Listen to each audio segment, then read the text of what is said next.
자, 지난주 말씀을 기억하시죠? 지난주 본문에는 뭐가 가득한 본문이었냐면 다윗의 겸손함이 아니라 하나님의 주권이었습니다. 사울에 대해서 되게 지극히 겸손한 모습을 보여요. 그죠? 그것은 사실 인간적인 겸손을 말하는 것이 아니라 하나님의 주권, 그러니까 하나님의 세우신 자에 대한 반응이었습니다. 그러니까 아무리 어떻게 해요? 사울이 뭐 같아도 나는 인정한다라는 거예요. 하나님이 세우신 자라는 것을. 그러니까 뭘 말하냐면 본문은 계속 나는 너와 다르다라는 것을 말해줍니다. 그러니까 본문을 요약하면 이렇게 돼요. 하나님의 주권을 믿으니까 사울 너와 나는 싸우지 않겠다라고 선언하는 다윗의 말이었습니다. 그러니까 하나님의 주권을 다윗이 믿는 거예요. 그랬더니 주권을 믿는 것이 어떻게 드러나냐 하면, 그러니까 우리가 믿는다면 어떤 걸로 드러나야 되잖아요. 뭐로 드러나냐 하면 뭐가 합당한 반응이냐면 다르다라는 걸로 가는 겁니다. 구별된다라는 거죠. 성경에서는 그것을 거룩이라고 말합니다. 거룩이라는 게 단지 되게 예배 시간에 경건하게 예배를 드리고 있는 모습, 그걸 말하는 게 아니에요. 우리가 생각하는 거룩의 이미지는 사실 그런 이미지가 아닙니다. 거룩은 다르다라는 거예요. 세상과 다를 때 그것을 거룩이라고 말한다라는 거예요. 우리가 생각하는 막 교양미 넘치고 점잖은 모습이 거룩과 상관이 없습니다. 하나님의 주권을 믿으니까 사울 너와 나는 다르다라고 말하는 겁니다. 세상은 어떻게 왕의 자리에 대해서 힘으로 세상적인 방법으로 나는 왕의 자리를 빼앗지 않는다라는 겁니다. 그리고 이 다르다라는 것은 결국 오늘날 성도의 삶이에요. 거룩한 삶, 그 거룩한 삶은 어디에서부터 오냐면 주권을 믿으니까요. 하나님이 하실 것을 믿으니까 나는 이 세상의 방식과 다른 삶을 살아가겠다라고 말하는 겁니다. 그러니까 이 세상과 다른 거예요. 반대로 똑같아지려고 할 때 그래서 성도의 삶이 문제가 생긴다라는 겁니다. 세상과 구별되지 않을 때 우리는 반드시 다윗이 아니라 사울의 길을 걸을 수밖에 없습니다. 세상과 같은 길을 걸어가면서 하나님을 우리는 이 땅에서 보여줄 수 있는 자들이 아니에요. 세상과 똑같이 살면서 하나님의 영광이 나를 통해서 드러난다고 생각하면 안 된다라는 겁니다. 내가 하나님의 주권을 인정한다는 것, 믿는다는 것은 나는 이 세상과 다른 삶의 방식을, 다른 길을 가겠노라는 우리의 삶의 선포입니다. 한 주간 하나님의 주권을 믿게 세상과 다른 삶의 방식으로 여러분이 살아가실 줄 믿습니다. 자, 오늘 본문은 과거로 휙 돌아가서요. 한참 전의 과거의 이야기죠. 오늘 본문은 우리가 했던 24장 보면 25장은 이제 사무엘이 하늘나라로 돌아가게 됩니다. 그러니까 한참 뒤로 돌아가서 이제 한참 과거의 이야기 미스바 총회로 좀 잠깐 돌아가려고 합니다. 미스바 총회에 이르러서야 오늘 본문에 이르러서야 사무엘이 이제 이스라엘의 지도자로 등장을 하게 됩니다. 그 앞에는 어떤 일들이 있었는지 기억하시죠? 전쟁이 있었습니다. 블레셋과의 전쟁이 있었는데 이스라엘 백성들의 어리석은 판단이 있었죠. 법궤를 가지고 나가면 승리할 거라고 그들이 착각을 했어요. 그 결과 참혹한 패배를 경험했고 이스라엘 백성에게 있어서는 안 될 일이 법궤를 블레셋에게 빼앗겨버리고 말았습니다. 또 그렇다고 해서 그 법궤를 소중히 여기는 것도 아니었어요. 진짜 소중히 여겼으면 찾으러 가야 되는데 뺏으러 어떻게든 가야 되는데 아무 일이 없었어요. 그래서 어떻게 하냐면 법궤가 스스로 홀로 돌아오게 됩니다. 그런 앞에 사건들이 있었어요. 블레셋과 패배 이후에 어떤 일들이 있었냐면 제사장의 그 성읍이었던 실로가 박살이 나죠. 그리고 이때 성막이 소실되었을 거라고 봅니다. 자, 실로가 박살이 나고 성막이 무너졌을 즈음에는, 그러니까 엘리 제사장이 죽었을 즈음에는 사무엘에 대한 기록이 없어요. 잠시가 아니죠. 오랜 시간, 20년의 시간이 흐른 후에 다시금 그가 성경에 등장을 하게 됩니다. 엘리 제사장으로 말미암아, 사실은 엘리만의 문제가 아니라 사사기의 역사를 써내려간 이스라엘 사람들로 말미암아 이스라엘에 대한 하나님의 역사가 멈춰버리고 말았습니다. 그러다 이제 하나님의 한 사람인 사무엘을 통해서 이스라엘 역사가 다시 회복이 됩니다. 그 시점이 바로 오늘 본문 미스바 총회였습니다. 이곳에서 사무엘은 이스라엘 백성들을 소집합니다. 사무엘이 이스라엘 백성들을 소집했다라는 것은 20년 동안 참 사무엘이 많은 일들을 해왔다라는 것을 생각해 볼 수 있습니다. 그리고 그곳에 그들은 하나님을 향한 회개와 결단의 역사를 이루게 됩니다. 다시금 찬란하게 하나님의 역사가 빛나기 시작합니다. 안타까운 것은 우리가 잘 봤지만 사울 왕이 다시금 이걸 다 말아먹는다는 것이 너무 아쉽지만 이스라엘 백성들이 미스바에 모였습니다. 미스바에서 모여서 뭘 합니까? 미스바에 모여서 물을 길어다가 여호와 앞에 붓고 그날 종일 금식을 하며 그들이 회개를 합니다. 이제 이 모습을 보면 금식은 우리에게 매우 익숙한 모습입니다. 근데 오늘 한 가지 되게 특이한 모습이 있어요. 다른 곳에서 나오지 않은 이스라엘 백성들의 독특한 행동이었습니다. 아마도 사무엘이 명령이었을 거라 생각을 하는데 어떤 부분이 오늘 본문에서 독특한 명령이냐 하면 독특한 모습이냐 하면 물을 붓는 거예요. 다른 본문에 나오진 않거든요. 왜 사무엘은 이스라엘 백성으로 하여금 물을 붓게 했을까요? 굉장히 독특한데 그 의미가 뭘까요? 어떤 사람은 약간 이런 걸 침례, 세례 같은 의미로 보기도 합니다. 죄를 씻어낸다의 의미가 얘기를 하기도 하고요. 근데 말하고 싶은 것은 물을 여호와 앞에 쏟아 붓는다는 것은 이렇게 표현할 수 있습니다. 자신의 모든 것을 어떻게 해요? 여호와 앞에 쏟아 붓는다라는 의미를 가진다라는 것입니다. 다 쏟아 붓는다라는 것은 또 어떤 의미가 되어지냐면 이제 어떻게 해요?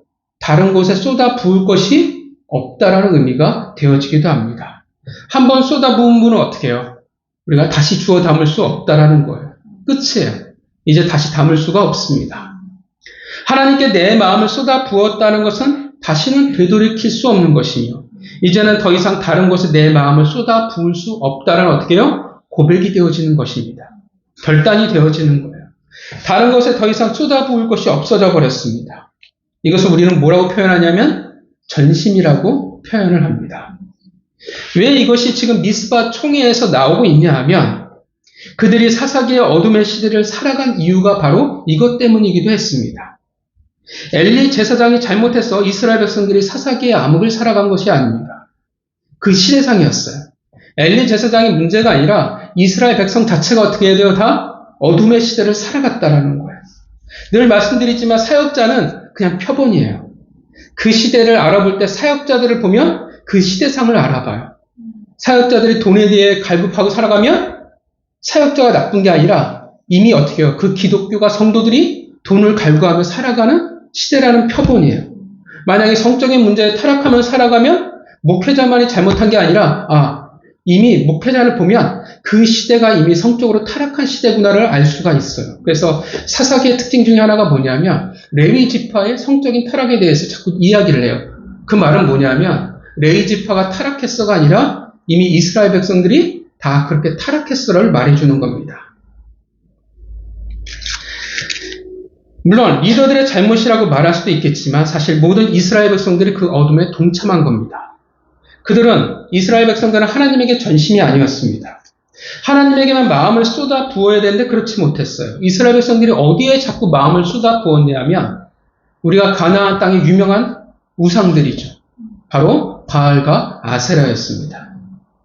하나님의 나라에 그들의 마음을 바친 것이 아니라 뭐에 그들의 마음을 바쳤냐면 가나안 땅의 풍요에 그들의 마음을 바쳐버렸습니다. 물론 그렇다고 해서 그전에도 말씀드렸지만 이스라엘 백성들이 하나님께 제사를 드리지 않았냐? 그것은 절대 아니에요. 그들은 계속 어떻게 하나님께 제사를 드리는 것을 결코 게을리하지는 않았습니다. 그러니까 계속 예배를 드렸어요. 주일에 예배를 열심히 참석했어요. 문제는 뭐냐면 마음이 나뉘어버렸어요. 그러니까 전심이 아닌 상태로 예배를 드리는 자가 되었다라는 겁니다.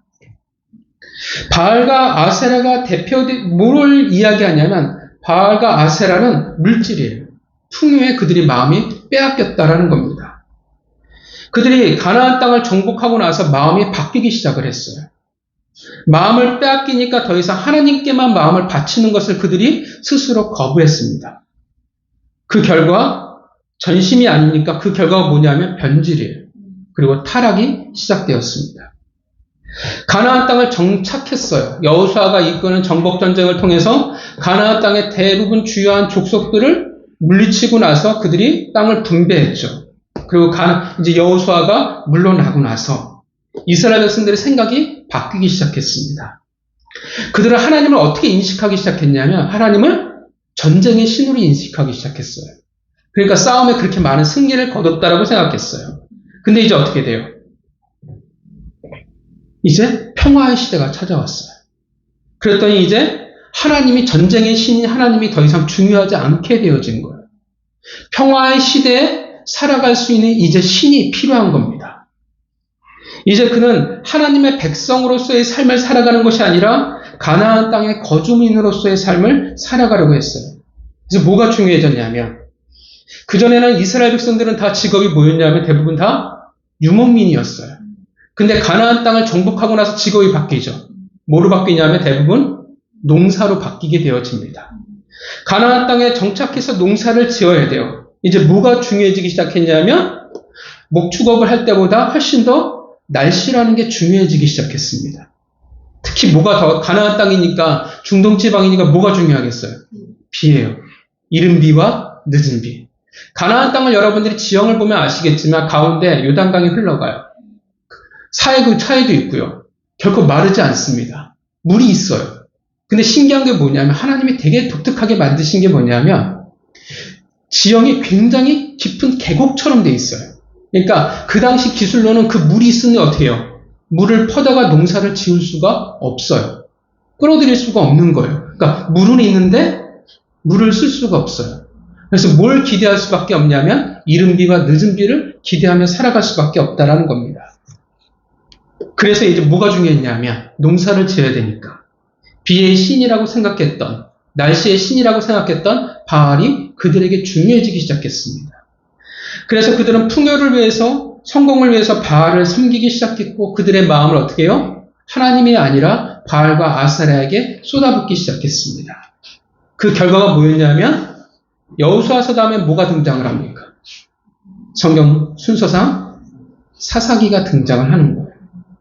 사실 사사기는 굳이 있을 필요가 없는 성경, 불순종의 역사입니다.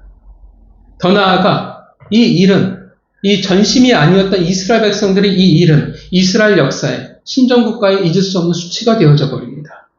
어디까지 이 수치를 경험하게 되냐면 결국 남유다가 페르시아 제국에 의해서 정복을 당하고 성전을 황폐해져 버리고 말았다라는 것입니다. 바벨론 제국에서 정복을 당해버렸고 그들의 신앙인 중심이었던 성전이 무너지고 말았다라는 거예요.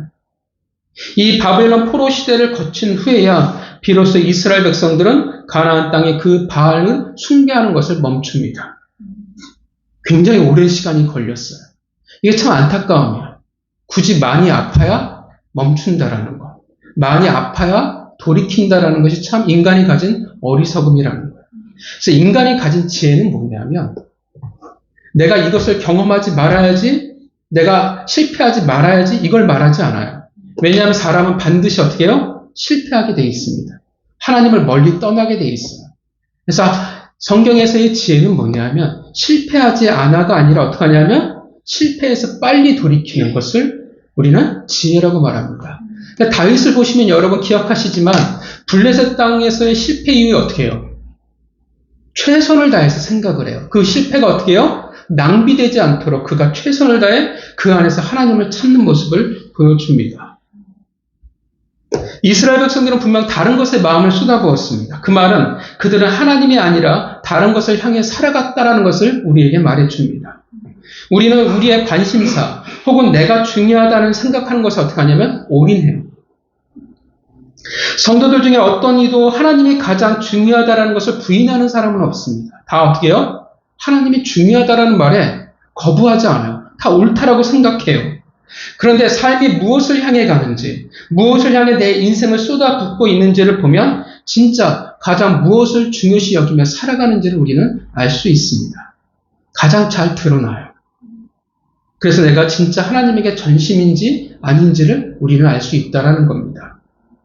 내가 중요하면 중요한 그 일에 내 모든 것이 향해 있기 마련이라는 겁니다. 돈이 중요하면 돈을 보는 것에 내 모든 것을 쏟아붓습니다. 건강이면 건강, 내 삶에 중요하게 여기다는 것, 내 삶에 우리는 가장 많은 관심과 열정과 시간과 물질을 우리는 쏟아붓게 돼 있다는 겁니다. 그게 인생의 목적이 되어집니다. 하나님에게 한정되어지는 이야기가 아니라 그렇게 살아가는 사람들이 있어요. 내 삶을 위해 아낌없이 살아가는 사람들이 있어요. 뭐 홀로라고 하면 문제는 없어요. 혼자 뭐 살아가는데 자기를 위해 살아간다. 뭐가 문제가 되겠냐. 그런데 가정이라는 공동체 안에 있는 이야기가 달라지기 시작합니다. 우리 역시 하나님의 공동체 안에 있지 않습니까? 왜 내 삶을 내 마음대로 쏟아붓는 것이 문제가 되냐면 관계라는 것 때문에 그렇습니다. 내가 사랑하게 되면 어떻게 돼요? 우리는 반드시 책임이라는 것을 지게 돼 있습니다. 그러니까 사랑과 책임은 같은 거예요. 책임이라는 것이 단지 돈을 벌어오고 살림하고 그런 이야기를 말하는 것이 아니라 서로 인생에 대해서 달라진 입장이라는 거예요. 나를 위해서 내 인생을 쏟아붓는 인생이 아니라 이제 어떻게 사랑하면 가정이 되어지면 공동체가 되어지면 서로의 인생을 위해서 자신의 인생을 쏟아붓기 마련이라는 겁니다. 사랑은 반드시 그래서 책임을 동반해요. 그래서 스쳐가는 것을 사랑이라고 말하지 않습니다. 사랑하면 사랑하는 사람을 위해서 내 인생을 쏟아붓는 거예요. 그러니까 결혼이라는 게 왜 힘드냐 하면 구속이에요. 너무 웃으시면 이게 참 곤란합니다. 구속이에요. 근데 사람에게 뭐가 중요하냐면 사람은 자유가 되게 중요하거든요. 근데 그 소중한 자유마저도 어떻게 해요? 스스로 내어줄 만큼 중요해요. 그걸 하나님에게 거슬러 올라가면 뭐냐 하면 언약이에요. 하나님 우리를 사랑해서 어떻게 해요? 여러분 아브라함과 맺은 언약을 기억하시죠? 횃불 언약. 하나님이 하나님의 자신의 언약으로 자신을 묶어버린 거예요. 사랑은 묶이는 거예요. 그래서 책임을 동반한다라는 것입니다. 가정이라는 공동체에서 이 사랑을 너무 잘 보여줘요. 부부간에 그리고 자녀를 향해서 인생을 쏟아 붓습니다. 그것을 이상하다라고 아무도 보지 않아요. 오히려 어떻게 해요? 사랑하는데 책임을 지지 않는 것에 대해서 이상하게 봅니다. 열심히 돈을 버는 것에 인생을 쏟아붓지만 그래서 목적이 있는 거예요. 자녀를 위해서, 내 가정을 위해서라는 목적이 있습니다. 이 목적이 있으니까 인생이 단지 돈이 아니라 사랑하는 사람을 위해서 그 관계를 위해서 쏟아붓는다라는 거예요. 이게 사람끼리도 그래요. 하물며 하나님과의 관계에서도 마찬가지라는 겁니다. 하나님을 사랑한다면 하나님을 책임진다라는 말은 아니지만 사랑하니까 그 거룩한 관계 안에 살아가니까 전심을 내어놓는다라는 거예요. 다른 것에 마음을 쏟지 않는다라는 겁니다. 내가 백성으로 자녀로서 어떻게 해요? 삶에 내가 책임을 진다라는 거예요. 전심을 향해 하나님을 쏟아붓는 것이 아무것도 안 하고 교회에서만 사는 것을 말하는 것은 아니에요. 열심히 우리는 돈을 벌어야 돼요. 많은 시간을 들여서 우리는 열심히 노력하면서 이 세상에서의 자신의 역할을 우리는 수행해야 합니다.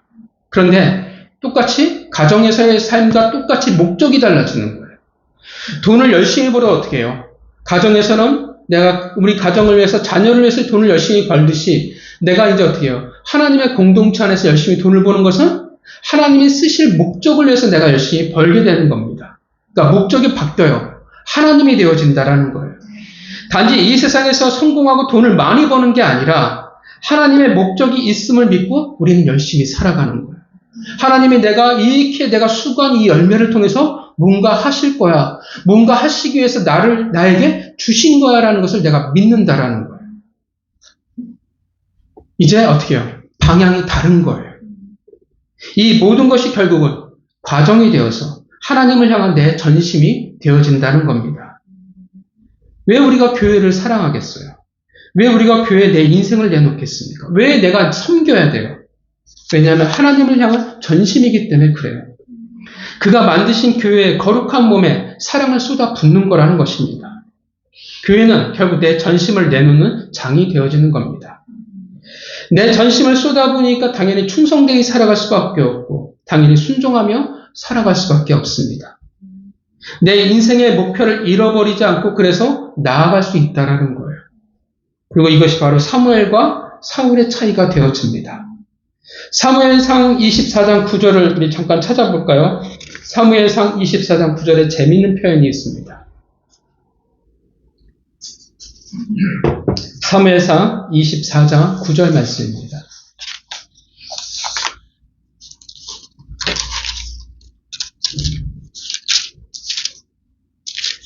사무엘상 24장 9절 말씀. 우리 한 목소리 읽겠습니다. 시작. 다윗이 사울에게 이르되 보소서 다윗이 왕을 해하려 한다고 하는 사람들의 말을 왕은 어찌하여 들으시나이까. 사울이 이렇게 말해요. 다윗이 사울에게 이렇게 말합니다. 사람들의 말을 어찌하여 들으십니까? 이 말을 원어로 풀면 이렇게 해석이 가능해요. 어찌하여 사람의 말에 순종하십니까? 사울은 하나님에게 순종하는 사람이 아니라 사람의 말에 순종하는 사람이라고 말하고 있다는 것입니다. 그의 인생을 보면 이것이 너무나 잘 드러나죠. 사울에게 있어서 사람이 얼마나 중요한지, 사람의 반응이 정말 중요했던 사람이 사울이었습니다. 근데 반면 다윗은 어때요? 우리가 봤지만 사람의 말에 좌지우지 되지 않습니다. 자신의 부하들, 그의 공동체인 아둘람의 말에 순종하는 사람이 아니라 오직 하나님의 말씀에 순종하는 사람이었습니다. 왜냐하면 진짜 전심이었기 때문에 가능한 거예요. 마음을 어디에 쏟아붓고 있는 그 차이에서 드러난다라는 겁니다. 사무엘과 다윗은 오직 하나님에게만 그의 마음을 쏟아부었습니다. 그러니까 전심이에요. 반면 사울은 그의 마음을 하나님이 아닌 다른 것에 쏟아붓고 살았습니다. 그 보여지는 마음이 결국 그들이 다른 삶을 살아가고 있다라는 명확한 증거가 되어진다는 겁니다. 그래서 오늘 본문은 이스라엘 백성들이 오늘 본문에서 그들이 새롭게 다시금 시작하려고 할 때, 다시 하나님의 백성으로 올바르게 살아가고자 회개할 때 그들의 마음을 고백하는 겁니다. 하나님에게만 제 마음을 쏟아붓습니다. 이제는 다른 것에 마음을 쏟아부었다는 것을 이제 돌이킵니다. 이제 하나님, 우리는 당신에게 전심입니다라고 고백하는 겁니다. 우리는 사랑하는 것에 우리의 마음을 쏟아붓습니다. 사랑하면 어떻게 돼요? 연애할 때 아무 생각이 안 나잖아요. 그죠? 그 사람, 그녀만이 생각나게 돼 있다라는 거예요. 성도 여러분, 여러분들은 어디에 마음을 쏟아 부으며 살아가고 계십니까? 여러분은 전심이십니까? 아니면 사울과 같이 헛된 마음으로 살아가고 계십니까? 되게 쉽게 알 수 있어요. 그죠? 내 삶을 뒤돌아보면 알아요. 내 인생의 시간과 물질이 다 어디로 향하고 있는지 그 화살표를 쫓아가 보면 알아요. 물론 앞서 말씀드렸지만 직장생활 열심히 하다 보면 시간이 더 많이 걸리기도 하고 많은 시간이 투자되고 많은 물질이 많은 열심히 투자되는 것을 뭐라고 얘기하는 게 아니에요. 당연히 시간의 비중을 따져도 우리는 우리의 삶을 역할을 살아가야 될 일들이 훨씬 더 많이 투자돼요. 하나님보다도 신앙생활하는 것보다 어떻게 보면 직장생활이 훨씬 더 길겠죠. 단지 그렇게 말하는 것이 아니라 결국 그 모든 것이 그 화살표가 무엇을 하기 위해서 향해 있냐라는 거예요. 그러니까 목적이 뭐냐라는 겁니다. 내게 주어진 돈을 무슨 목적으로 쓰고 있는지, 내게 주어진 하나님이 주신 나의 시간을 무엇을 향해 쓰고 있는지 보면 안다라는 거예요. 내가 잘 먹고 잘 살기 위해서, 내 가족이 잘 먹고 잘 살기 위해서 쏟아붓고 있냐? 하나님이 내게 주신 목적, 아니면 아직은 그 목적을 정확히는 모를 수는 있지만 뭔가 하실 하나님을 위해서 내가 지금 이렇게 살아가고 쏟아붓고 있냐에 따라서 전혀 다른 삶이 전심이냐 아니냐를 우리는 쉽게 구분할 수 있다는 것입니다. 성도 여러분, 여러분들의 물질과 열심은 지금 어디로 향하고 계십니까? 어떻게 살아가고 계십니까? 물론 우리는 우리의 연약함을 봐요. 왜 자꾸 다른 것에 우리는 쉽게 마음을 쏟고 하나님이 주신 것들을 낭비하고 살아가는지, 이 세상에서 내가 존재하고 있는 이유와 목적을 우리는 쉽게 잊어버립니다. 여러분, 하나님이 여러분들을 택하신 걸 믿으시죠? 택했다라는 뜻은 어떤 뜻이 되어집니까? 나를 이 땅에 보내신 목적이 있다라는 겁니다. 동의하십니까? 우리는 쉽게 그 목적을 망각해버립니다. 방향을 잊어버려요. 한번 쏟아부었다고 해서 결단했다고 해서 끝이 아니라는 사실입니다. 우리가 깨어있다라는 것은 내가 의식하고 있다라는 거예요. 그리고 그때 다시금 원래 있어야 할 그 자리에 나를 반복해서 쏟아붓고 있다라는 것을 말해주는 겁니다. 사실 우리에게 전심이라는 단어는 맞지 않아요. 왜냐하면 우리는 사실 전심을 할 수 없는 자들이기 때문에 그렇습니다. 그러나 그렇게나마 우리는 전심에 가까이 살아가야 하는 겁니다. 사랑하는 것에 내가 진짜 관심을 두는 일에 우리는 마음을 쏟아붓고 살아갑니다. 진짜 하나님에게 우리의 마음을 쏟아붓고 살아가기를 바랍니다. 그럴 때 본문에 어떤 일이 일어났습니까? 대단한 일은 아니거든요. 하나님에게 전심으로 내 마음을 쏟아부었을 때 블레셋이 무너졌어요. 이스라엘의 어둠의 시대가 사사기가 종식되어져 버리고 말았습니다. 전심으로 살아가고자 하는 우리를 통해서 새로운 시대의 불꽃이 되어지길 바라고 좀 더 나은 시대를 우리 다음에 남겨줄 수 있기를 바랍니다. 성도 여러분, 한 주간 하나님에게 전심으로 나를 쏟아붓는 삶을 살아가시기를 주님의 이름으로 축원합니다. 기도하겠습니다.